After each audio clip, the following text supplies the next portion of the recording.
Bonjour à tous et bienvenue dans le Pod Yaourt. Avant de commencer cet épisode, je voulais tout simplement vous demander un petit coup de main.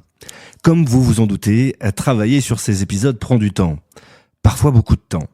Alors si vous avez quelques secondes devant vous pour liker le podcast sur les plateformes, le noter avec les petites étoiles, le commenter et aussi le partager, ça serait vraiment super chouette et ça pourrait être d'une aide précieuse. Sur ce, bonne écoute.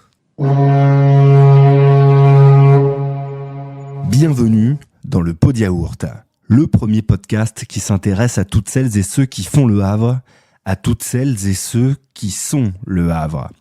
Le plus souvent possible, je vais recevoir à ce micro des artistes, des sportifs, des entrepreneurs, des créateurs de contenu, des cuisiniers, des écrivains, bref, tous ceux qui font briller notre chère et tendre ville et qui nous rendent chaque jour un peu plus fiers d'être havrais. On parlera de leurs histoires et on verra en quoi le Havre a une place centrale et si particulière dans leur projet. Saison 3, épisode 8. Pour Paris, Le Havre est devenu hype. C'est une ville où on voyage, Le Havre c'est un bout du monde. Non, Le Havre n'est pas maudit. Je viens du Havre, moi, je viens de Cocrioville. Faire entendre à tout le monde que Le Havre était une belle et grande ville. Le Havre. Little Bob, c'est The King. Un havre de grâce. Je vais ramener la cage au Havre. Au Havre, les gens sont tous gentils. Ici, c'est Le Havre, en Normandie. Bonjour à tous et bienvenue dans le Pod Yaourt. Aujourd'hui, je suis très heureux de recevoir un homme dont j'aime particulièrement le travail depuis maintenant plus de 20 ans. Davantage connu pour sa musique, mon invité n'est pas en reste puisqu'il cumule plusieurs casquettes. Chanteur, bien sûr, mais aussi réalisateur, infographiste, auteur, mais aussi producteur de musique. En septembre dernier, il revient sur le devant de la scène avec son 4e album solo intitulé Café Crève. Mon invité dans le Pod Yaourt est l'artiste Brave. Salut Brave. Salut, merci beaucoup. Ben merci à Quelle toi. Intro. Quelle intro. Quelle intro. Elle te va? J'aime beaucoup. Intro Franchement, t'as dit chanteur, t'as pas dit rappeur. Tu sais pourquoi j'ai pas dit ça? Et parce que j'adore quand tu dis chanteur. Et tu sais pourquoi j'ai dit ça? Pourquoi? Parce que tu es une bonne attachée de presse. Ah, voilà. Elle engueule bien les gens, ça veut dire. Exactement. Elle m'a prévenu 2-3 trucs. Non mais non, c'est bien parce que en réalité, c'est pas un truc sur lequel, en vrai, j'y tiens pas forcément rigueur. C'est juste que si je ne me catégorise pas, les gens m'enferment dans un truc et c'est excluant pour certains puisqu'ils s'attendent à attendre du rap et ils s'entendent chanter, ils se disent mais en fait c'est dissonant et du coup tu captes jamais l'attention puisque tu t'attends à avoir des bananes et t'as des poires. Rien à voir. Et est-ce que du coup ça c'est une véritable volonté là pour toi de sortir de ce carcan entre guillemets de rappeur? Non, en vrai, c'est cool. Hein. Aujourd'hui, le rap, c'est ce qui domine la musique. Ouais. Clairement, me retrouver dans ce rayon-là, c'est très bien. Mais c'est surtout que c'est faux, en vrai. C'est juste pour dire la vérité, c'est que je rappe pas. On ressent on va dire le côté quartier dans mes propos, dans l'argot que j'utilise. Tu rappes plus, en tout cas pas oui, sur je cet rappe album. plus, mais ça fait très longtemps que j'ai rappé. Ouais. En revanche, c'est la dernière fois que j'ai rappé. En vrai, assumer rapper, c'était en 2007. Ouais. Donc en vrai, tu vois, depuis il s'en est passé des choses, mais en réalité, on ressent quand même l'esprit rap dans ma musique. Donc c'est pour ça que j'en veux pas. Mais en vrai, si je me catégorise pas en tant que chanteur, on va vite me mettre dans un endroit qui est faux. Et c'est juste pour affirmer ça et parce que j'ai envie de me confronter à ces autres artistes qui sont des chanteurs. En vrai, je suis un chanteur à texte, aussi bien que Renaud, aussi bien que Brel, aussi bien que voilà. C'est eux, mais on va dire mes concurrents.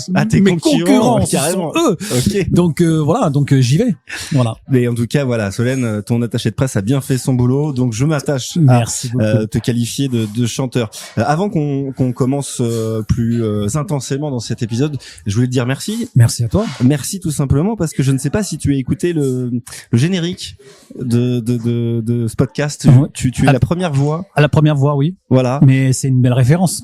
Ah bah non, mais c'est cool en vrai d'avoir ce petit clin d'œil. Ouais. D'avoir ce petit truc, c'est vraiment touchant même pour moi parce qu'en vrai on sait pas où est-ce que notre musique finit, où est-ce que des phrases peuvent être percutées chez certains et de se retrouver ainsi, c'est cool, tu vois. Donc, mais écoute, moi cette phrase je l'avais entendue il y a très longtemps. Je crois qu'elle sort d'un reportage ou d'un documentaire qui est assez vieux et à l'époque j'avais déjà l'idée de faire ce truc et je me suis dit voilà, si jamais j'arrive à monter ce projet, cette phrase sera la merde. première du générique. C'est super gentil. Merci beaucoup pour merci pour à ce toi. big up. Avec grand plaisir. Bravo, on l'a dit, je l'ai dit en intro, ton album Café Crève est sorti donc en septembre dernier. Tu me donnes aussi aujourd'hui rendez-vous dans un café. La compagnie du café, c'est pas la première fois que tu viens faire des interviews ici? Non, c'est un peu un endroit que je viens. C'est ton spot. Ouais, un peu. J'en ai deux. Ouais. Il y a celle où j'ai écrit la chanson Café Crève, qui est vraiment un café réel en bas de chez moi, qui est place Pigalle, au numéro 13, comme je l'ai dit dans la chanson.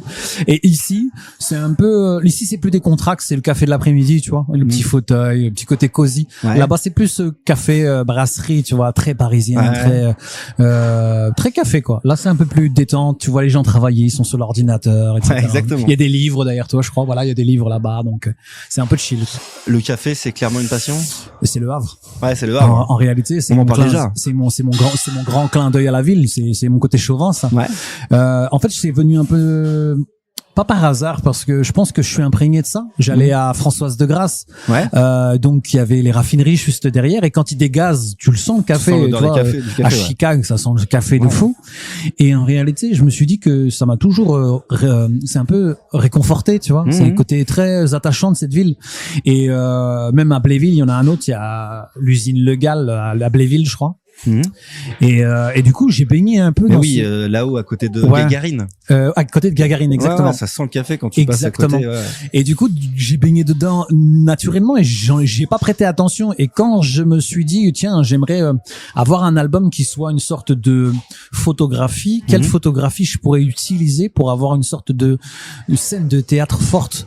Et je trouve que les cafés, c'est une scène de théâtre incroyable, parce que tu rencontres tout type de public, que le café, il y a un côté un peu très populaire, mais en même temps, quand tu vois une pub de café, c'est très luxueux. Ça touche toutes les classes sociales, tout le monde connaît le café.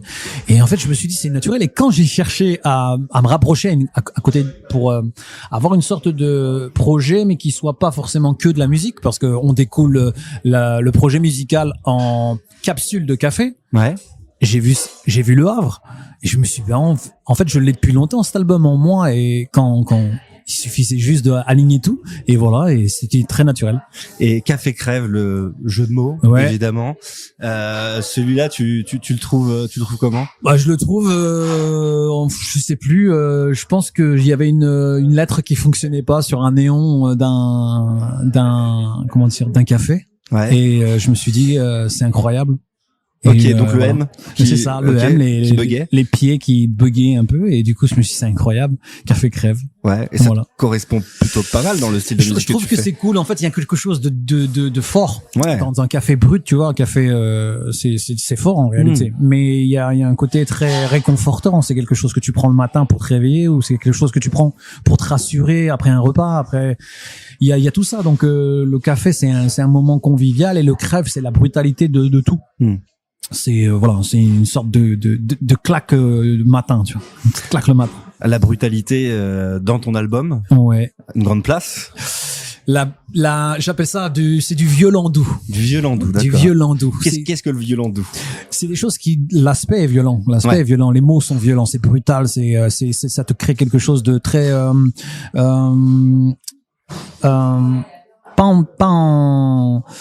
c'est pas les choses qu'on a l'habitude d'entendre dans des chansons qui sont dites brutalement, mais qui ne sont pas vulgaires ou justement faciles. C'est une réflexion qui peuvent réconforter même, parce que en vrai il y a une construction de métaphores, ou on appelle ça des punchlines dans la musique, mais de phrases fortes qui vont te faire peut-être créer des sujets de philosophie à travers un mot que tu as utilisé, qu'on n'utilise pas d'habitude. Ce thème violent doux, c'est la première fois que je l'entends, c'est assez drôle. De moi. En réalité, c'est ce que j'adore ça. J'adore l'esthétique violente, mais qui rappelle un peu que on est fragile. Tu vois, j'ai été bercé. Je suis quelqu'un qui suis à la base infographiste, mais aussi réalisateur, et je suis imprégné de cinéma. Et dans le cinéma, j'ai toujours été attiré par les trucs très durs, comme les films de Gaspard Noé, qui sont très durs, ou Armory Corinne, qui avait fait un film qui s'appelle Goumo, où l'esthétique c'est très trash, mais il y a une sorte de poésie de la brutalité que je trouvais incroyable. 4-5 mois après la sortie de ton album, comment tu vas et comment l'album vit? Écoute, l'album vit très bien. En réalité, je crois que en termes de, alors là, on va parler un peu de chiffres. Allons-y. En termes de chiffres, je crois qu'on a fait plus en 4 mois que le dernier projet Parachute. D'accord. En termes de stream. Mais parce que il faut savoir que ma communauté a aussi évolué. J'ai une communauté qui est très poussée par le physique. Et ça veut dire ils achètent les albums en physique encore. Ils achètent les vinyles, ils achètent tout ce qui se possède physiquement. Ça c'est moins senti sur le dernier, mais en termes de consommation de la musique pure sur les réseaux, bah ça a augmenté largement quoi. C'est incroyable en réalité. Je suis très content des retours qu'on a. Voilà. Et comment t'expliques ça justement que ce projet là en 4-5 mois il est mieux marché entre guillemets que Parachute? Parachute, il était un peu différent dans l'approche.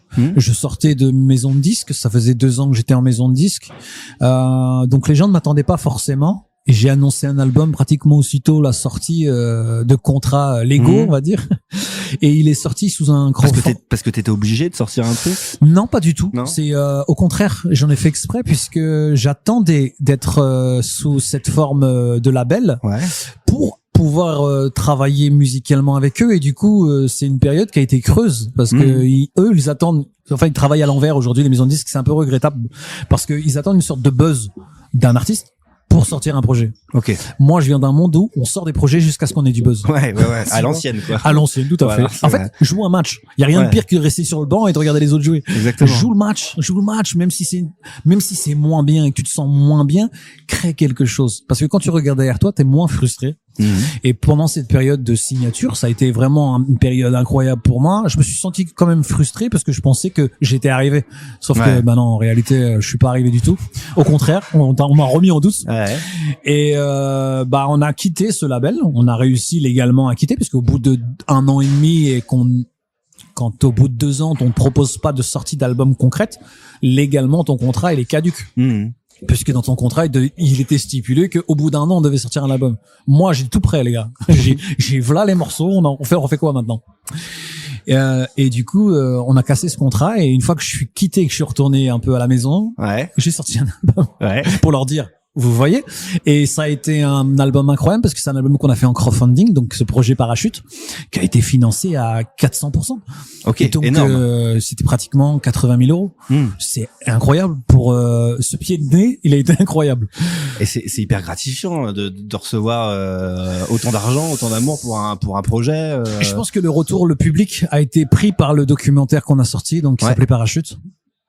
Et ont compris que la démarche surtout, ce côté un peu où c'était une revanche un peu pour moi, mais c'était une revanche aussi pour le public de se dire que peu importe peu importe les maisons de disques, les choix des sorties ou pas, quand il y a un public au rendez-vous, ils attendent quelque chose de concret. Et quand tu le fais, tu vas au bout des choses, les gens te suivent et en fait, c'était un peu aussi une revanche pour eux. Donc, je pense que ça les a mobilisés. Parce que je me rappelle que première semaine, si on parle de chiffres encore, première semaine en équivalence, on a fait 1700 sorties. Caisse. Première semaine, on aurait été top 1 du top album si on avait mis un code barre sur nos CD, mais comme je suis un peu défiant et que je m'en fous de la snap et tout ça et que j'ai pas regardé à ce moment-là l'intérêt, on va dire purement commercial, je n'ai pas mis de code barre sur mes albums. C'est sorti que en crowdfunding, voilà. Et c'est aussi un bon souvenir quand même cette un très bon souvenir. En vrai, c'était une bonne c'était une manière de aussi. Mais surtout d'apaiser un peu une blessure qui s'était passée, parce que en vrai 2 ans c'est quand même long pour un artiste qui sort pas d'album alors que t'as l'habitude de sortir un album tous les ans. C'est très frustrant que tu viens avec des projets et qu'on te dit pas non. Et qu'on te laisse attendre en disant attends, faut attendre, mais attendre quoi, tu vois. Donc j'en ai profité, j'ai sorti un projet alternatif qui s'appelait Contrôle Al Supre. Donc sur les réseaux sociaux, je me suis amusé à faire des morceaux gratuits comme ça.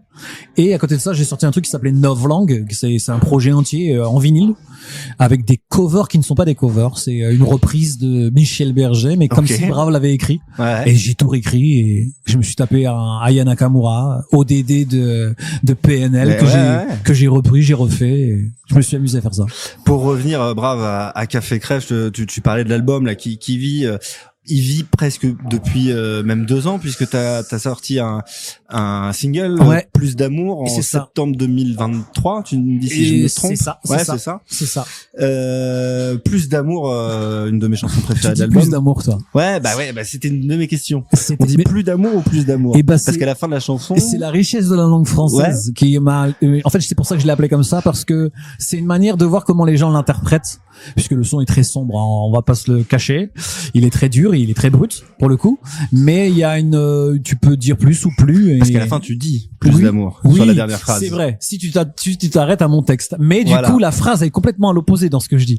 Ouais, effectivement. Mais moi ça m'est resté en tête. Et c'est vrai. Et finalement, c'est vrai. Même si la chanson est très dure, il y a aussi un côté positif. C'est clairement positif. Ah, voilà. En vrai, je suis quelqu'un de très positif. Quand je détruis, c'est pour en fait reconstruire. Voilà, exactement. Mais c'est en fait je brûle. Ouais. Je brûle pour refleurir mieux.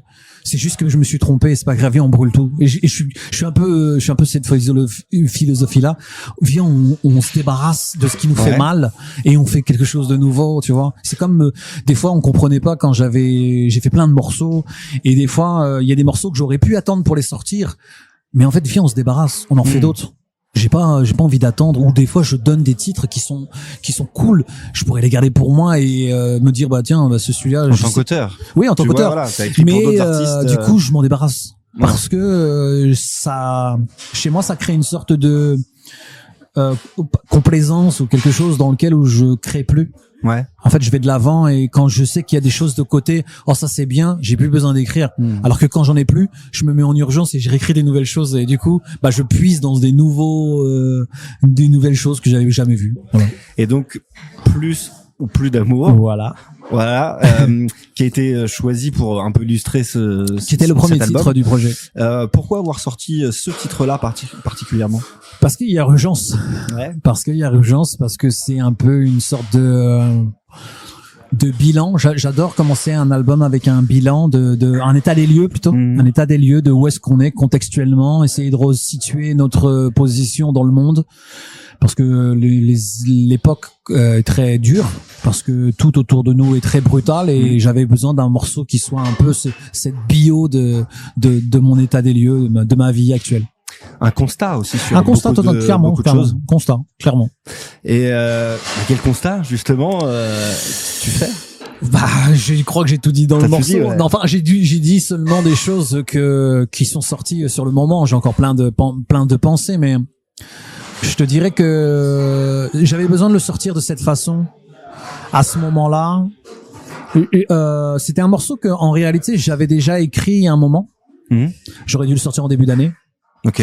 Mais je l'ai sorti en septembre, donc j'ai attendu quand même un petit moment de réflexion, parce qu'il y a beaucoup de propos à l'intérieur qui m'étaient un peu en fait que je ressentais, mais que j'avais du mal à pas assumer. Mais je me suis dit, je pense qu'il faut encore attendre quelques mois que les gens comprennent exactement le contexte de cette chanson. Sortir trop tôt, ça aurait été peut-être un peu, il y avait un côté un peu de défiance, mais au-delà tu parles de quoi en termes de timing, actualité? Au moment où c'est sorti, je pense on va dire, elle accompagne un climat que tout le monde a enfin analysé. Sortir trop tôt, ça aurait été chez moi comme une sorte de, pas de défiance, mais pas d'arrogance, mais ce côté un peu aigri. Je déteste qu'on pense que demain je sois quelqu'un d'aigri, et ça aurait été un peu un côté un peu le haineux, tu vois. Et j'aurais pas voulu ça, tu vois. Donc j'ai attendu pour le sortir et voilà. Donc c'était juste une manière pour moi d'asseoir le contexte de ce projet. Tu me dis si je me trompe, mais en tout cas de l'extérieur, en tant que public, on a l'impression que cet album marque un peu un virage dans ta carrière. Tu prends une autre direction. Est-ce que c'est le constat que tu fais aussi déjà?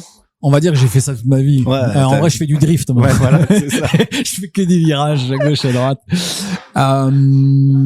Oui, en réalité, je pense que je me suis un peu renouvelé parce que déjà l'équipe a changé autour de moi. Parce qu'entre temps, j'ai monté mon label. Parce qu'entre temps, j'ai trouvé des nouvelles personnes pour travailler avec moi, notamment un binôme qui s'est créé avec le compositeur de tout l'album, qui s'appelle Mathieu Mendes, qui est un compositeur qui vient d'un autre univers. Lui, il vient beaucoup plus de pop, beaucoup plus de chansons françaises. Donc en fait, on a eu un moment comment dire, on s'est charmés tous les deux, on s'est cherché, on s'est trouvé musicalement, on a essayé des trucs, on a écrit aussi pour d'autres personnes entre temps. Et quand j'ai senti que ça y est, on avait enfin créé ce lien entre nous deux, je me suis dit que c'est le moment de faire ce projet, et il est parti avec moi. Voilà. Donc il m'a suivi dans tous mes délires, que ce soit plus d'amour ou plus d'amour comme tu l'appelles. Toi, t'oses pas choisir ton camp là-dessus. Non, je le nomme même pas. Ouais, tu le nomme pas parce que en vrai, ça veut dire que je prends parti. Ouais, je le définis, alors qu'en vrai, je laisse les gens définir.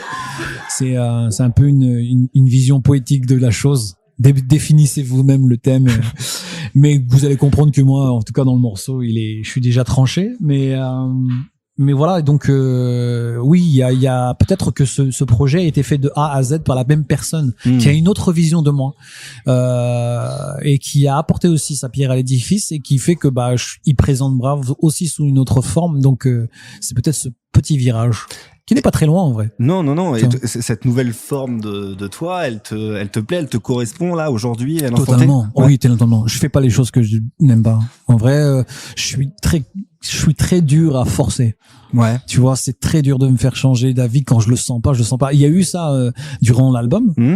Au mois de février, je devais finir l'album. Et au mois de février, j'ai fait une sorte de 2 semaines de boudage dans mon coin parce que j'aimais pas. Il y a des morceaux que j'aimais pas. Okay. Il y a 2 morceaux que j'ai virés. Clairement, je te le dis. Il y a 2 morceaux parce que... Qui ont été remplacés ou... Non, c'est juste que la forme ne me plaisait pas. Okay. Je savais pas si j'aimais ou j'aimais pas. D'accord. Je sais pas si j'aime. Et c'est pire en fait. Et du coup, j'ai boudé dans mon coin. J'ai fait chier tout le monde. Ils ont pas compris. Et après, Mathieu, il a dit, ouais, au fait, viens, on essaie. Montre-moi. Elle est intéressante cette question. Quand on fait un album, t'en as fait plusieurs, t'as sorti plusieurs chansons. On est obligé de l'aimer pour la sortir?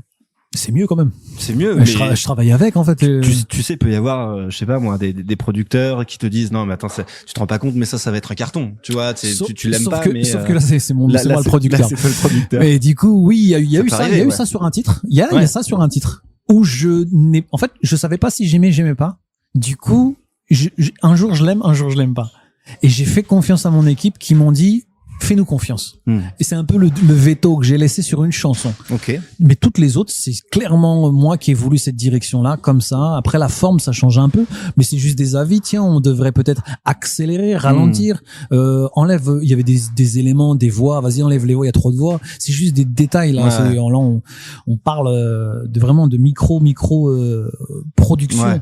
Mais dans l'ensemble, si déjà quand tu lances le titre, je me fais chier, je me vois pas aller faire une tournée sur scène avec des chansons que j'aime pas, tu vois. Mais au moins on a pu te faire changer d'avis sur non, on peut. En vrai, je suis quelqu'un de très accessible, très ouvert sur ça. Je suis pas fermé ou obstiné à me dire non, je vais dans le mur. Mais et puis j'ai confiance. Mathieu, c'est quelqu'un qui fait des singles de platine, tu vois, de diamant. Donc je suis là à le regarder en me disant quand tu dis quelque chose, désolé, faut l'écouter un peu, tu vois. Il a quand même l'expérience des radios. J'ai jamais été en radio de ma vie. Ouais. Lui, c'est les chansons que t'entends, c'est lui. Moi aussi, t'as fait Skyrock. Oui, mais je suis pas en rotation sur les radios. Ouais. Tu vois. Tu le disais, t'as changé d'équipe, donc différentes personnes autour de toi. Il y a aussi différentes personnes dans ton album. T'as fait pas mal de featuring. Oui, pour une fois. Voilà. Ouais. C'est la chance aussi de travailler avec Mathieu. Pour une fois. Non, c'est pas pour une fois, c'est juste que je pensais qu'avant c'était pas légitime. Ouais. Sauf que là, je me suis dit, écoute, c'est peut-être un tort de ma part d'attendre d'être arrivé pour dire viens, j'ai envie d'inviter tel artiste.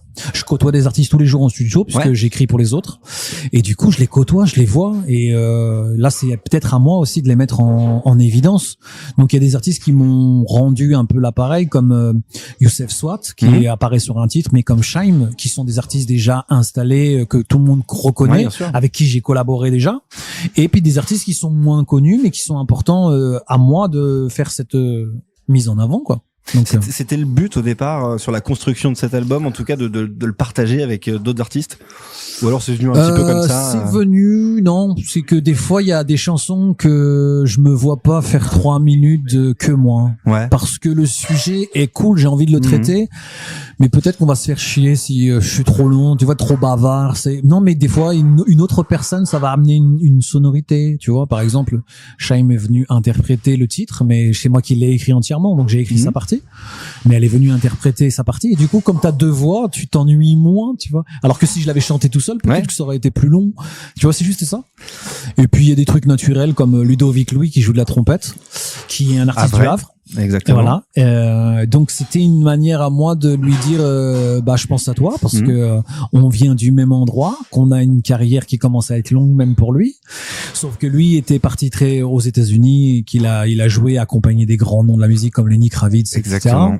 Et puis du coup on s'est revu à Paris et naturellement j'ai pensé à lui sur un morceau, ça se collait trop bien. Je lui dis passe au studio, il est passé et voilà. J'aimerais te parler d'un morceau en particulier et je vais te citer. Ok. T'as sorti ça. J'ai envie d'écrire une chanson qui parle d'amour.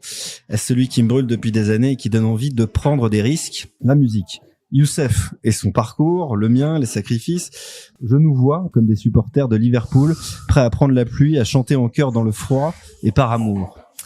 Tu sais que au Stade Océane aussi, on prend la pluie. Tout à fait. Et on chante par amour. Mais toujours. Donc pourquoi Liverpool? En vrai, je te cache pas que j'ai eu du mal à entrer dans le monde du football. Ouais. On est de la ville du foot, hein. On est clairement des Ciel et Marine. Je suis Ciel et Marine, mais je sais pas pourquoi je suis Ciel et Marine, hein. En réalité, j'ai pas eu une enfance très footballistique. Ok. Je l'ai connu très tard et je l'ai connu grâce à la musique rap parce que dans le rap, on ne fait que parler de foot. Ouais. Et je me sentais grave mis à part. C'est vrai que ça a jamais été un de tes sujets de... Non, parce que j'ai fait de la musique, moi. J'ai fait de la musique très jeune et c'était mon activité, le mercredi, faire de la musique. Pas du foot. J'aimais bien, mais je l'ai subi parce que mon frère était fan de PSG et que comme je dormais sur un lit superposé, j'avais pas la possibilité de changer la télé. Donc je subissais le foot. J'ai fait un peu un rejet. Un rejet, ok. Et c'est venu très tard quand j'ai entendu You'll Never Walk Alone et c'est venu par la musique. D'accord. Le chant de supporters que je me suis pris en pleine gueule. Et est-ce que tu t'es mis à suivre Liverpool? Et carrément. Je suis un fanny, je suis un Reds fort. J'ai vu que tu avais le maillot. Tout à fait. On m'offre des maillots de Liverpool, c'est incroyable. C'est vrai. Mais je suis quand même Ciel et Marine, tu vois. Là où je vais, je représente le HAC. Tu viens de temps en temps au stade? Je suis venu, oui, là, je suis venu moins. Moins, évidemment. Je suis venu moins parce que j'ai un peu déménagé, mais je suis venu beaucoup. Ouais, grave. À jamais les premiers. Exactement. Bien sûr, je le chante limite normal. Évidemment. Là, on est dans le thème du Havre. Puis c'est une fierté quand même en vrai de venir du club doyen.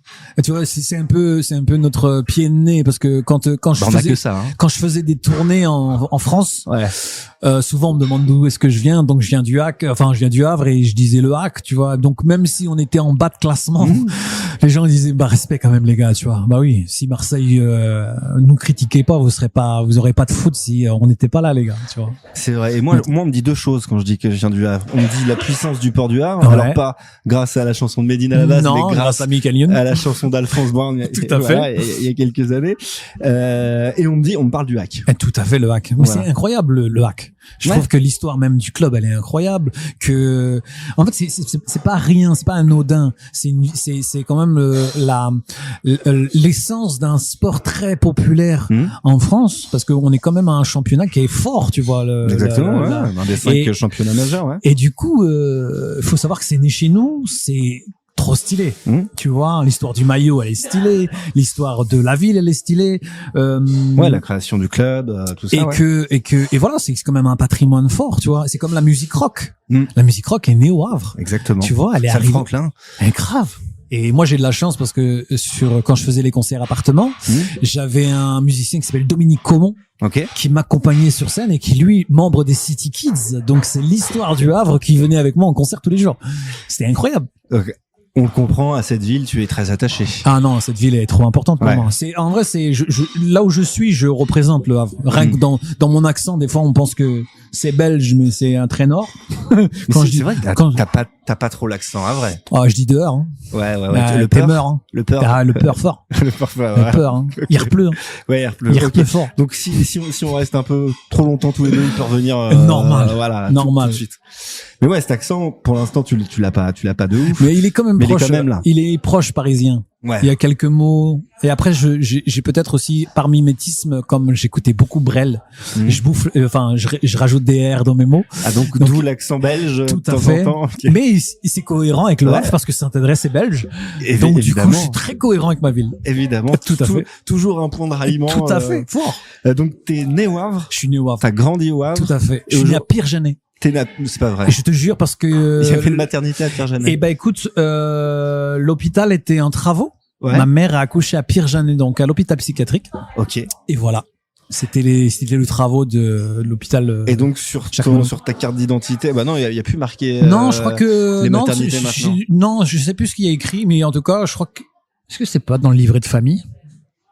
Ah si, certainement. Voilà. Mais en tout cas, c'est un peu mon anecdote, c'est que je suis né là-bas. T'es un des rares à Et être ouais. né, Et bah, à Pierre-Janet. je crois que je suis né là-bas et il y a la sœur d'un des membres de la Boussole qui Ouais. était le collectif dont je fais partie, qui s'appelle Koto. Sa sœur était née à Pierre-Janet aussi. Et ben vous étiez Voilà. fait pour vous rencontrer. Et c'est incroyable. Donc je le disais, né au Havre, grandi au Havre et depuis peu à Paris. C'est mon bureau Paris. En Ok. vrai, je suis venu même à Pigalle parce que Saint-Lazare c'est pas loin et que s'il faut rentrer, je suis à côté. C'est juste c'est important pour moi. Ok. C'est psychologique. Qu'est-ce qu'il y a ici? Ton bureau, ton studio? En fait, ce qu'il y a, c'est que il y a 3 ans et demi, donc quand je venais à Paris pour accompagner les membres de mon ancien label, qui eux ont pris des positions à Paris de plus fortes parce que ce sont devenus des directeurs de label. Ok. Alassane Konaté, qui est membre Oui, fondateur de Dean Records, lui aujourd'hui, il est directeur à ADA, qui est un label de Warner. En fait, il a 3 labels. Il a ADA, Rec 118, Atlantic Records. Ouais. Donc il est devenu un très gros directeur de label. Ok. Mon frère Prof, qui est un compositeur, mais aujourd'hui il compose beaucoup pour les films et donc à Paris pour lui c'est important. Et il J'apprends s'occupe- que Prof était ton frère, tu vois, et voilà. ton frère. Et voilà, c'est mon grand frère. Mais je me disais, vous vous ressemblez vachement. Bah oui, quand même. Ouais. On a les mêmes parents. C'est à un moment Mais donné. il y en a un qui a plus de cheveux. Ou parce qu'il voilà, peut-être j'ai de la chance, parce qu'il ça, en je veut. tiens ça de mon père. Et du coup, il est un peu important d'être ici pour lui parce que bah aujourd'hui, c'est lui qui s'occupe de la comédie musicale Line.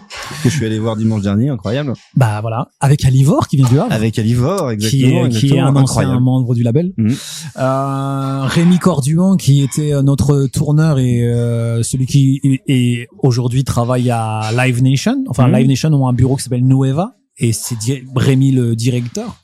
Donc en fait tous les membres de mon équipe de base est venu s'implanter à Paris et en fait je faisais beaucoup d'allers-retours.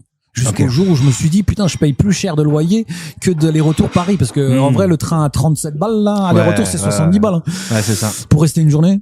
Je me suis dit peut-être qu'il était temps d'essayer S'installer. de s'installer et en vrai j'ai pris un meublé exprès pour si je dois partir vite je pars, je prends juste mes affaires et je pars. Mais j'ai toujours ce lien pas le Havre puis j'ai ma famille en vrai je reviens. Est-ce que t'es heureux ici? C'est compliqué Paris. En réalité c'est cool parce que culturellement je découvre plein de choses. Bah t'habites aussi dans un quartier culturellement très animé. Ah ouais. Franchement, ça c'est incroyable. Puis tu rencontres des personnages incroyables ici. C'est un peu une scène de théâtre. Ouais, j'aime beaucoup le dynamisme. J'aime beaucoup la culture parisienne. En vrai, il y a trop de belles choses à voir. Il se passe toujours quelque chose. On mange bien aussi. La gastronomie, c'est incroyable. Mais je m'ennuie parce que il y a quelque chose qui me manque avec l'attachement des gens. Parce qu'au Havre, on est un peu plus boudeur, on est un peu plus froid, mais il y a quelque chose quand tu t'intéresses aux gens qui est plus franc. D'accord. Et ici, c'est moins franc. Ok. C'est beaucoup de... Un peu faux cul. Pas faux cul, mais c'est que j'ai l'impression que les gens veulent tous t'apporter quelque chose, une solution miracle pour faire un truc. Tiens, je connais, mais je m'en fous en fait. Ok. Me raconte-moi, ça va? Ouais. Tu vas bien? Tu vois? Ok, donc voilà. il y a moins un côté réel dans les relations. Il y a moins ici. un côté d'attachement Ouais. aux humains. Bon, c'est plus des collègues de bureau potentiels. Mais je sais pas toi, mais moi c'est la mer qui me manque aussi beaucoup. La mer aussi. Mais je vais beaucoup traîner sur le quai de Sur Seine, le quai. justement, parce que c'est le lien avec chez moi. Voilà. Voilà. Ouais, à chaque fois que je suis sur la Seine, je me dis tiens, si je prends un canoë-kayak ici, je rentre Ouais. à la maison. Ah bah, moi, je me dis Ça que peut être très long, mais moi, je me dis que si je pisse dans la Seine, ça vient voir. ça va voir. Bah, tu vois, chacun Chacun son truc. chacun son truc. Effectivement. Brave, si tu veux bien, on va faire un petit jeu. Allez, une petite Ensemble, jeu chaud. C'est sur le Havre, je te pose des questions et le Ok. but c'est que tu me répondes en un mot Waouh, ok. du tac au tac. Super. Brave, donne-moi le quartier de ton enfance. Montgaillard. Moi aussi. Attends, je dirais même les 3 cubes. Alors, c'est la Bignafos. Ouais. Dans la Bignafos, il y a un tout petit îlot de 3 petits immeubles qui est entouré de végétation. Tu le vois même pas le quartier. On appelle ça Ok. les 3 cubes. Ok. Donc, C'est où par rapport au stade? non, ça c'est le stade du Mont-Gaillard. Tu vois le quartier Les Violets. Tu Ouais, connais ouais, les Violets? ouais. Bah, sur la route, si tu tournes à gauche, tu vas au Champ Drive. Ouais, ok, d'accord. Il y a un tout petit quartier, la coulée verte. Ça te parle? La coulée verte, ouais, Ça si, parle. ce qui passe Il y a un au-dessus, tout là. petit îlot d'immeubles. Il y a 3 immeubles. C'est là où j'ai vécu. Ok. Et Voilà. écoute, je Les 3 cubes au resituerai, Mont-Gaillard. j'habitais moi aussi dans ce même quartier. Ok. Ton endroit préféré au Havre? Le Mont-Gaillard, en réalité, c'est là où j'ai toute mon histoire, ma vie, mes amis, mes souvenirs, mes premières sensations, la musique, tout est lié, quoi. L'endroit que tu préfères le moins au Havre? Je suis pas fan de la ville basse. Ok. C'est trop bizarre. J'ai un problème. J'ai l'impression que je vais dans une autre ville. Ah ben, Et on a un débat si tu veux. Ça pourrait nous faire un autre épisode. ok, à mais propos parce de que ça. en vrai, je te cache pas que moi j'ai ce lien avec la ville haute et la ville basse. Et j'ai découvert la ville basse très tard. Parce que nous, je suis cantonné au quartier. Et quand j'ai commencé à vouloir un peu voyager seul et descendre, c'est quand on allait au lycée, t'imagines? Ouais. Et avant ça, je ne traînais pas en ville. Coty, tout ça, ça me parle pas. Moi, la ville basse ne me parle pas. Ben moi aussi, c'est le lycée. Moi j'étais à Claude Monet et voilà. c'était Funny Killer qui m'emmenait Et en c'est face. c'est la première fois que je traînais en ville, c'est parce que j'allais au lycée. Ah, c'est pareil. Voilà. Ton resto préféré? Le resto préféré, en vrai, c'est même pas un resto. Je pense que c'est le Marmara. C'est bête, mais c'est les gars de mon quartier. Ok. J'ai des souvenirs incroyables où le soir il fermait et on restait ici pendant des heures à des grandes tablées avec tout le monde, Medine, salsa, etc. Et c'est des souvenirs incroyables. Ton café ou ton bar préféré? Il y a un café que j'aime bien, place de l'Hôtel de Ville, French Coffee. Je connais pas. French Coffee, il est à côté avant Coty, Hôtel de Ville, sur cette rue-là. Ah, ok. J'ai travaillé ici il y a dans le temps quand c'était je vois. c'était un magasin qui s'appelle Bullerotte. D'accord. Tu te rappelles de ça? Non, pas du tout. Non, il y avait un magasin Bullerotte, j'ai travaillé ici. Ok. Voilà. La chose que tu détestes entendre à propos du Havre? Que c'est une ville moche. Je déteste ça. L'événement de l'année que tu préfères au Havre? Je te dirais la Transat Jacques Vabre. Ok. Voilà, pour que ce soit cohérent avec moi. Mais non, j'aime bien parce que justement là, c'est pas la Transat Jacques Vabre, mais Ça a changé de nom. oui, mais il y a comment il s'appelle, le neveu de Dominique Comon qui vient de gagner le Charlie Vendée Dalin. Globe. Charlie Dalin, Exactement. C'est son neveu. qui a gagné cette semaine le Vendée Voilà, Globe. donc c'est une manière de parler de café, Le Havre et de voyage surtout. Ton artiste préféré au Havre? Les gens s'attendent à ce que je dise mes amis, mais Little Bob. Ok, Ouais. mortel. Voilà. La personnalité havraise que tu préfères? Je pense que je dirais Dorasso. Nickel. Ouais, je trouve que c'est un bon représentant du foot parce qu'il a été en équipe de France, il nous a pas payé la honte. Ouais. Et surtout, c'est que c'est un bon représentant de la ville du Havre et de Cocrioville surtout. C'est un bon gars de quartier qui a réussi dans le foot, mais quand je le vois, je suis fier de me dire, et puis il habite dans le quartier, donc. Ah oui, c'est quelqu'un que tu connais? Je le connais pas personnellement, Ouais. mais je l'ai déjà croisé plusieurs fois. J'ose même pas aller le voir. C'est vrai? Alors que je sais qu'on va se parler, on a des amis en commun et tout, Ouais. mais j'ose pas aller l'alpaguer dans la rue, je suis trop timide. Eh ben écoute, c'est un appel à Vikash. Et voilà, Vikash, ouais. Voilà, à Vikash, t'as 2 appels parce que ça fait longtemps que je te demande de venir dans ce podcast. Donc t'as mon appel et t'as celui de Brave. Voilà, en viens dans même le temps. podcast. Voilà, ça fait un double appel. Brave, si le Havre était un animal. Une salamandre. Évidemment. Évidemment. Si le Havre était une musique. Ce serait du rock.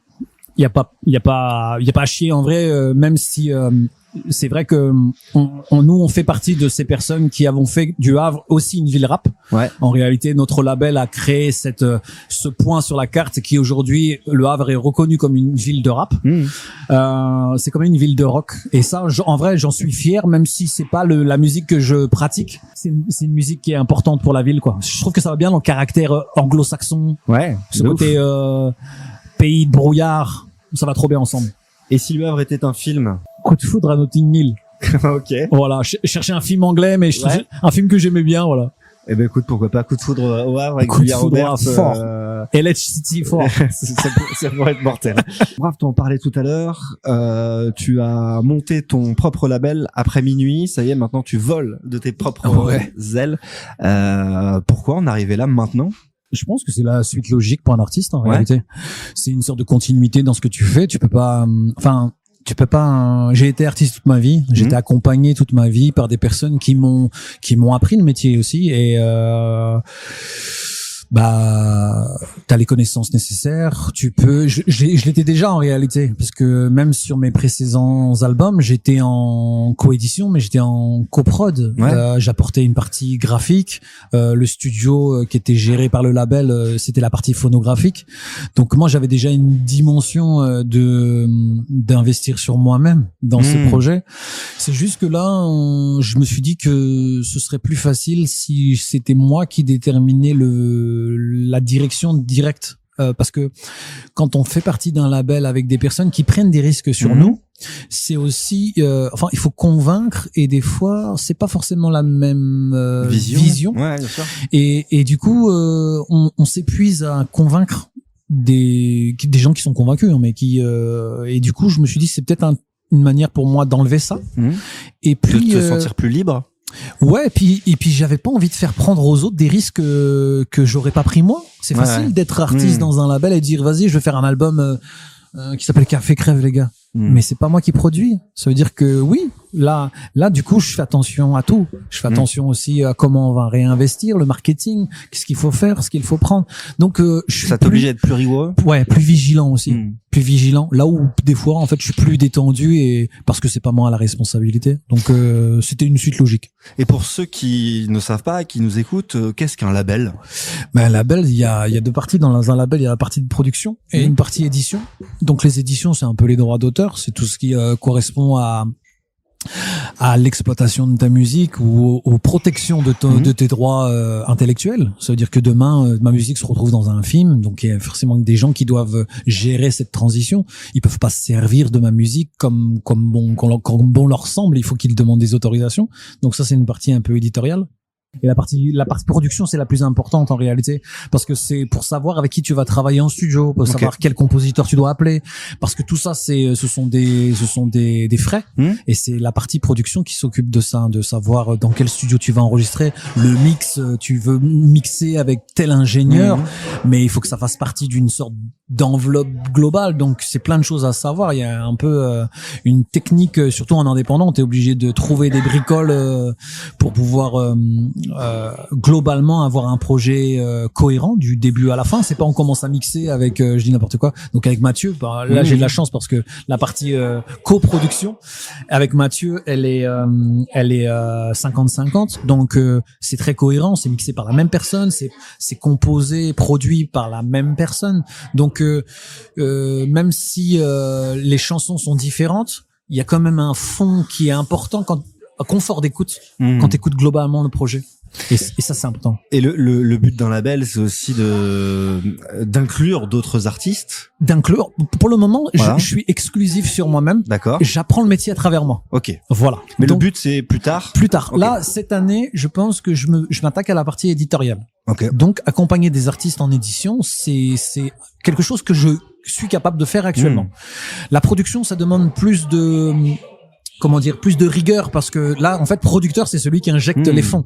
Mon label est trop petit pour injecter des fonds. Je pourrais trouver un artiste incroyable. J'en vois pas assez qui sont juste géniaux. Mais demain, les faire exploser ou les faire les mettre en avant, tu peux pas mettre un avant seulement sur son talent. Surtout aujourd'hui où dans le monde de la musique où la concurrence elle est forte. Tu es obligé de mettre du marketing, de réfléchir à des stratégies marketing, à avoir des logiques et des cohérences de posts réels, TikTok, tout ce que tu veux. Et tout ça se réfléchit. Ça se coûte cher aussi. Ça coûte très cher. Ouais. Et du coup, ça, je suis pas capable aujourd'hui de l'assumer pour d'autres. Pour moi, je peux le faire. Mais pour d'autres, j'ose pas encore le faire. Peut-être dans quelques années, mais pour le moment, la partie éditoriale, j'ai encore plein de choses à apprendre. On en a parlé aussi tout à l'heure. Tu es auteur, donc tu écris. Oui. Pour d'autres artistes, t'as commencé à dire voilà, des fois j'ai écrit des chansons que j'aurais pu garder pour moi, mais je les ai données à d'autres. À quel moment tu te rends compte que c'est pas pour toi? À partir du moment où je me dis même si c'était la plus belle chanson du monde que j'aurais pu avoir entre les mains, est-ce que je suis bon messager? En fait, je suis quelqu'un qui a besoin de faire exister le texte plutôt que la personne. Je suis pas quelqu'un qui veut se mettre en avant forcément. Il y a une volonté pour moi d'être artiste et de vouloir faire reconnaître ma musique avant de me faire connaître moi.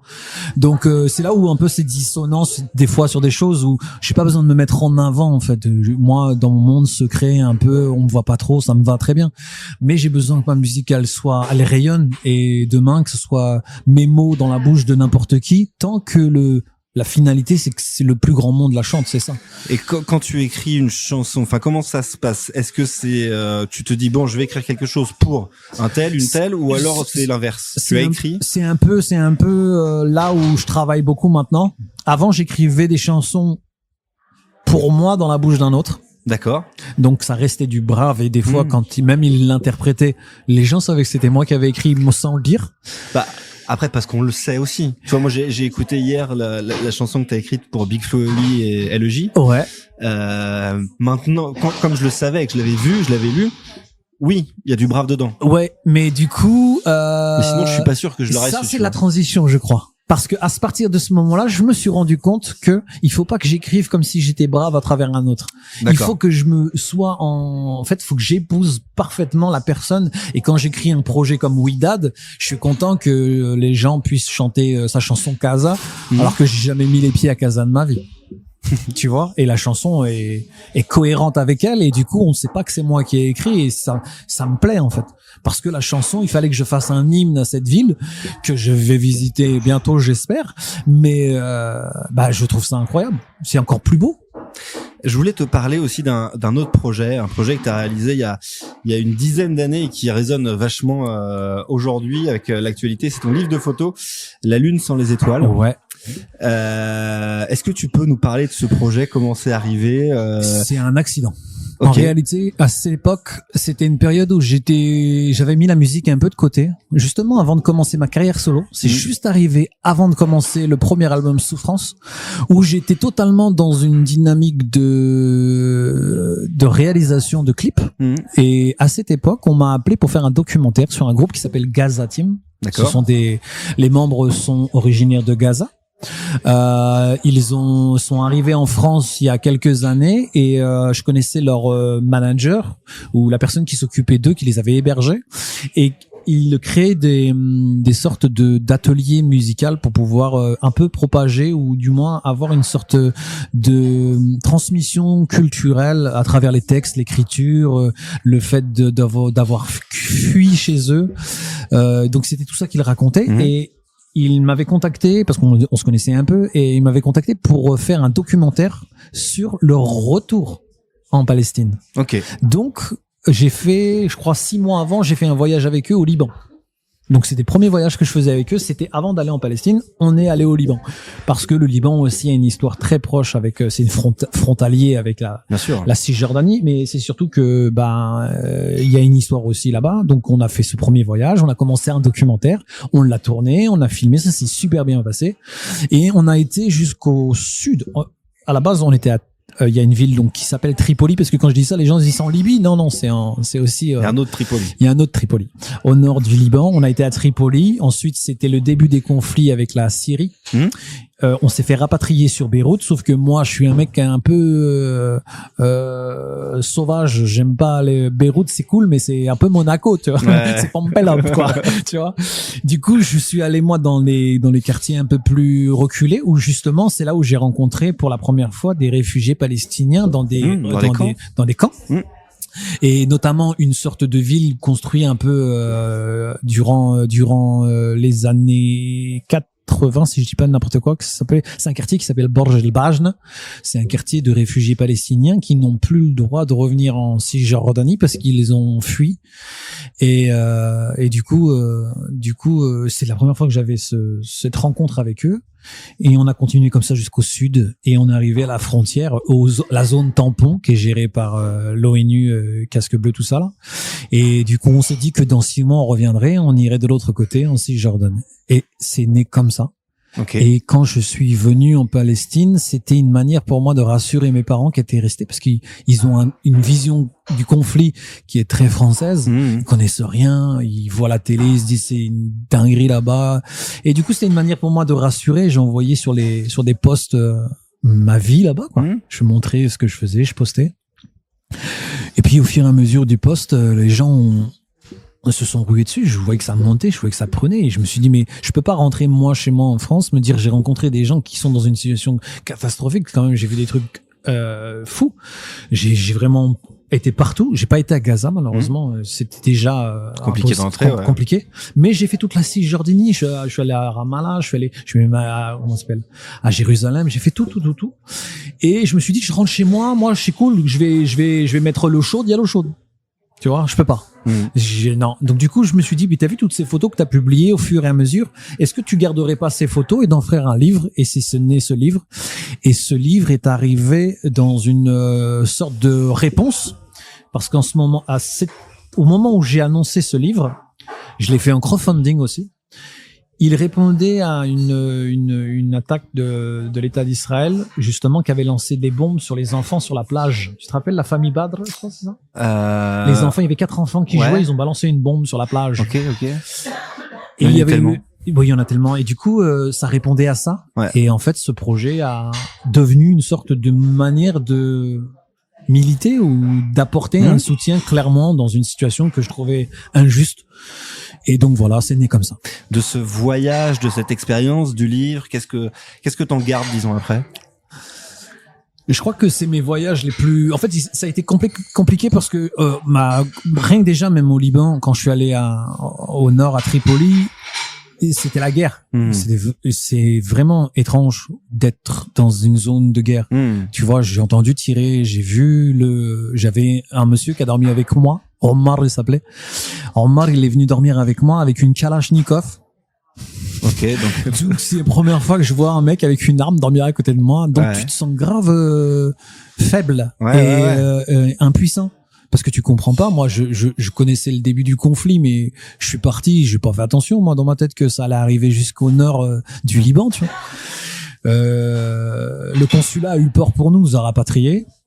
Et puis c'est là après que j'ai vu l'autre dimension. Donc j'ai vu le Liban sous les milices chiites.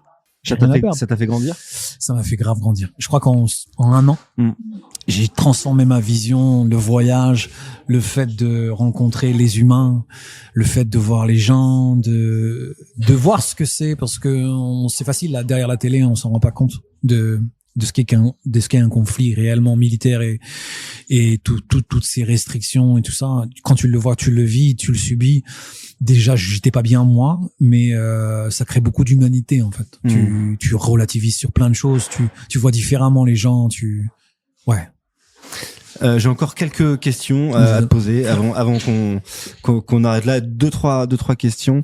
La première, c'est qu'on est début 2025 là. Quels sont tes projets pour l'année? Oh, j'en ai plein. Ouais. Ah, j'ai que des projets moi. Toutes les semaines j'en ai, et toutes les semaines j'abandonne. Non, en réalité, moi, dis donc. Non, en réalité, je crois que j'ai beaucoup de projets artistiques, beaucoup d'écriture. Je me suis fixé cette année d'essayer chaque année, je sais que j'ai à peu près une sorte de volonté d'écrire un certain nombre de titres pour les autres. Ok. Donc je me mets ça de côté. Là, je me suis dit que je vais essayer de passer ce plafond. C'est à peu près une 20aine que je fais par an. Là, je me suis fixé Si j'arrive à 30, ce serait magnifique. Ok. Mais c'est écrit et placé. Parce que tu peux écrire plein de chansons. Mais ça veut pas dire que ça arrive dans un projet. Donc là, cette année, je me suis fixé un objectif personnel. Ok, donc de 30 chansons qui verront le jour Ailleurs que ok. chez moi. Peut-être faire une réédition sur le projet. C'est peut-être encore trop tôt, mais je pense que ça se fait bien de pouvoir compléter l'album avec des chansons que j'ai pas eu le temps de faire. Et même si l'album a pris du temps, j'ai quand même d'autres choses une fois sorti. Oh, pourquoi j'ai pas fait ça? Tu vois, et du coup, ça pourrait être un café allongé. Ok. Voilà. Café allongé, tout à fait. Et puis, ouais, en termes d'écriture, je pense que j'ai d'autres choses. Je sais que j'ai envie de faire un podcast, justement. Très bien. Voilà. Écoute, parlons-en. Et ce serait la manière pour moi de rentrer dans des détails, parce que quand tu viens en tant que un peu personne extérieure qui pose des questions, tu vas poser des questions qui essaient de rentrer dans la profondeur. Mais quand tu vis la profondeur, tu sais exactement par quoi t'es passé et ce que tu peux demander à la personne qui est en face de toi. D'accord. Donc ces périodes de troubles que tu vis toi-même, là je peux rentrer dedans. Et je suis légitime de poser des questions à des artistes très intimes. D'accord. Sans être voyeurisme. Okay. Sans le voyeurisme. Ok. Un truc vraiment tourné vers les artistes, mais vraiment très profond. Pas forcément. Enfin, je vais commencer comme ça. Ok. Je vais commencer comme ça, juste parce que déjà, je pense que je vais commencer avec mon équipe d'origine du Havre. Montrer un peu ce qu'on est devenu aujourd'hui, parce qu'il y a plein de gens qui savent pas que Medine est mon ami d'enfance depuis la primaire, que Prof est mon frère. Et on demande tout ce qu'il est devenu, Medine. Tu vois, non mais il y en a plein d'exemples qui sont aujourd'hui des gens importants dans la musique, mais qui sont originaires du Havre. Alivor, qui est sur la scène de la haine, c'est un gars de la Main-Rouge, rue de l'Avenir. Ouais. Là où il est aujourd'hui, c'est incroyable, et c'est un gars, je dormais avec lui quand j'allais à Brest. Rue de l'Ave qui n'existe plus d'ailleurs, je crois. Oui, qui n'existe plus. Ouais. Et donc du coup, poser des questions qu'on ne pose pas forcément naturellement, que j'ai envie de comprendre et j'ai envie de savoir, j'ai envie de. C'est un projet mortel. Voilà, merci. C'est un projet mortel. Normalement, ça devrait c'est bien parti pour se faire. Donc, y a ça. Il y a quelques projets encore un peu plus loufoques, qui sont pas forcément que artistiques sur Brave, notamment même le fait d'accompagner des artistes en édition, faire de la direction artistique. Ça, c'est un truc que j'ai toujours fait sur mes albums, mais j'ai envie de le faire peut-être pour d'autres, d'accompagner un artiste sur une vision de certaines chansons. Tiens, on essaie de la faire ensemble. Je peux t'accompagner. Il y a des artistes qui ne comprennent pas qu'aujourd'hui, il y a quand même un code de la musique et des codes qui sont, on va dire, importants à comprendre et à mettre en place pour que ta musique soit, j'aime pas ça, mais le formatage, c'est important. Mais aujourd'hui, parce que tu décrivais quand même une forme de formatage. Mais le problème, c'est que c'est l'inconscient qui nous a fait formater. Parce que tous les jours, quand tu rentres dans un magasin, t'entends de la musique. Quand tu rentres dans ta voiture, t'as de la musique. À la télé, t'as de la musique. Et du coup, ton inconscient, il sait quand le refrain va arriver, même si tu ne connais rien à la musique. Tu sais que c'est le moment de chanter le refrain. Et si tu sens que c'est trop long, c'est que c'est trop long, gros. T'es trop bavard. Et donc ces codes-là que tu aimerais pas enseigner, mais en tout cas. Ça on se retrouve en studio. Viens, on fait une séance ensemble. Viens, non, tu vois ça c'est fort. Faut le mettre en gimmick. Ça c'est un refrain, ça. Parce que des fois les gens se confondent le refrain et le pré-refrain. Non, ça c'est un refrain, ça c'est un pré-refrain, ça c'est un pont. Ça c'est nul, jette. Tu vois, c'est ce genre de choses on se dit pas, mais faut se dire. Du coaching, quoi, tu vois, dans le. De l'ADA, direction artistique. De l'ADA. L'ADA. Mon avant-dernière question, Brave, je suis obligé de te la poser. Je pense qu'on te la pose souvent. Mais moi, en tout cas, c'est comme ça que je t'ai connu, accompagné d'un de tes compères, Tiers-Monde, dans Boucher Double. Je vous ai vu en concert. Wow. Plusieurs fois à la fête de la musique, bref, voilà. Est-ce que c'est possible un jour on est toujours ensemble. On est toujours, il dort chez moi quand il vient à Paris. Ok. Tu vois. Donc c'est resté un très très proche. Oui, c'est un proche, c'est mon frérot, c'est mon binôme de toujours. On n'est pas dans le délire en Marée Fred, vous êtes disputés, quoi, tu vois. Ah non, pas du tout. Non, on a des projets en commun déjà. En vrai, quand je fais mon album, il est présent, il écoute, il me donne son avis et c'est important. Même quand il prépare son projet, je l'écoute. On s'était dit, et c'est lui qui est revenu là récemment me poser la question. Il m'a dit, ça te dit pas de faire un projet? Moi, je lui dis, je suis pas fermé. Mais en fait, c'est bien, on trouve le moment cohérent, en fait. Là, je sais que le faire pour le faire, c'est nul. Là, on va faire de la fanbase. On va de la fan service. J'ai pas envie de ça. Viens, on le fait parce que ça, là, c'est quoi? Il est sorti en 2006, Apartheid. Ouais. Voilà, on arrive en 2026, peut-être qu'il y aura un projet. Hein. 20 ans. Mon Dieu. Tu vois, mais ça vaut le coup. Ouais. Ça vaut le coup. Bah ouais, carrément, ça vaut le coup. En fait, je te pose la question, tu vois, c'est un peu une question de fan, tu vois. C'est comme, je pense, on pose tout le temps la question à Eric et Ramsey et Jamel, c'est quand est-ce que vous refaites H? Non, ouais, on s'est jamais mis de contraintes. C'est vrai qu'aujourd'hui, on essaie de faire nos trucs. Tiers-Monde est très épanoui dans ses mangas. Il fait des mangas. Il écrit beaucoup aussi, parce qu'il là, récemment, il en a fait un autre, avec Teddy Riner. Ouais. C'est incroyable. Je sais qu'il a plein de projets aussi un peu fous. Sur lesquels il bosse beaucoup et c'est juste arrivé à se fixer ensemble un moment, mais la porte n'est pas fermée. Non, jamais. Mais même dans son projet, je crois que quand il faisait ses projets, les titres et les albums de Tiers-Monde, c'est moi qui les ai trouvés. Nos Futurs, tout ça. Mamadou, c'est lui qui l'a trouvé. Mais Nos Futurs, Back to the Future, tout ça. Voilà. Donc c'est le champ des possibles. Toujours, on est liés. Brave, il y a une dernière question que je pose traditionnellement à tous mes invités qui passent derrière ce micro. Tu peux y répondre très brièvement ou me faire une tirade un peu plus longue, c'est toi qui gères. Ouais. Cette question, Brave, la voici. Pour toi, Le Havre, ça représente quoi? Pour moi, ça représente quoi? C'est un sentiment. C'est un sentiment parce que il y a plein de choses qui se confondent dans cette ville et c'est un peu moi parce qu'il fait le climat est changeant mais l'aspect est très gris mais c'est une ville très chaleureuse. Les gens sont fermés mais en fait ils sont très accueillants en réalité. C'est juste qu'il faut enlever la carapace. C'est que plus on monte dans le nord et plus les gens sont pas hermétiques mais ils sont un peu pas craintifs. Ce sont juste des timides. Voilà. C'est une sorte de brouillard continu, mais qui est très agréable en avril. Notre été à nous. Il y a quoi? Qu'est-ce que je peux dire? Je sais pas. En fait, la ville, elle a trop de charme, en fait. Tu peux avoir tout. T'as les falaises, t'as tout ce que tu veux, tu vois. T'as une histoire incroyable.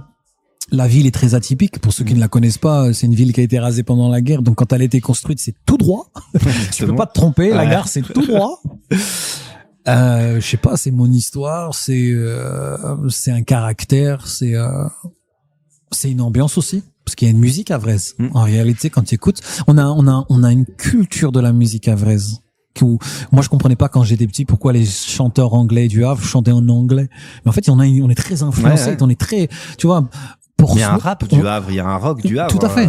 Et Portsmouth, c'est le Havre, tu vois. Ouais, de l'autre côté. C'est incroyable, tu vois. Et du coup, on est British. Et voilà, je pense que c'est une ambiance, voilà. Merci beaucoup. Merci à toi. Merci d'avoir accepté de discuter un petit peu. C'était très cool, merci beaucoup. Avec moi dans le Pod Yaourt, Café Crève, en streaming ou en album. Tout à fait. Il est en physique, il est même en vinyle. En vinyle, en de physique. Couleur café. Magnifique. Il y a même du café qui doit me rester, je crois, sur le site. Voilà. Ah ouais, tu vends du café aussi? Oui, tout à fait. Ah bah voilà, en fait, pour moi, chaque chanson, c'est une dosette. Tu vois, la chanson Restoli, c'est un café allongé. D'accord. Voilà, plus d'amour ou plus d'amour, c'est un café court, tu vois. Très court. Il y a du café plus cool, tu vois. Café noisette. Dosette de café. Venez choisir votre café, venez écouter. Voilà. Merci beaucoup. Des concerts bientôt ou pas? Alors les concerts pour le moment, non. Non. En réalité, j'adorerais partir en tournée. Et je me suis juste dit que je vais voir avec qui partir. D'accord. En fait, ça c'est aussi une partie producteur que j'ai pas envie. Parce qu'on m'a dit, mais pourquoi tu produis pas tes dates? Je pourrais, hein, on a fait la Cigale qui a été complet, c'est incroyable. Je pourrais répéter ce modèle, mais ça a été quand même un peu, j'ai eu peur un peu, parce que en réalité, j'ai une communauté qui est présente physiquement, mais sur les réseaux, ils sont pas très démonstratifs. Donc, du coup, on s'en rend pas compte. Mais on fait une Cigale complète, normale. C'est juste que ça m'a fait bondir le cœur plusieurs fois. Je me suis dit, mais est-ce qu'il va y avoir du monde à la Cigale? Donc, du coup, je veux pas revivre ça. Alors, si je ne pouvais ne pas produire mes dates, ça m'arrangerait pour mon cardio, tu vois. Eh ben, c'est un appel aussi. Merci, Brave. Merci beaucoup. Et on se retrouve très bientôt. On se retrouve bientôt, ouais. Dans le Pod Yaourt. Dans le Pod Yaourt, toujours. Merci beaucoup. Ciao. Merci beaucoup.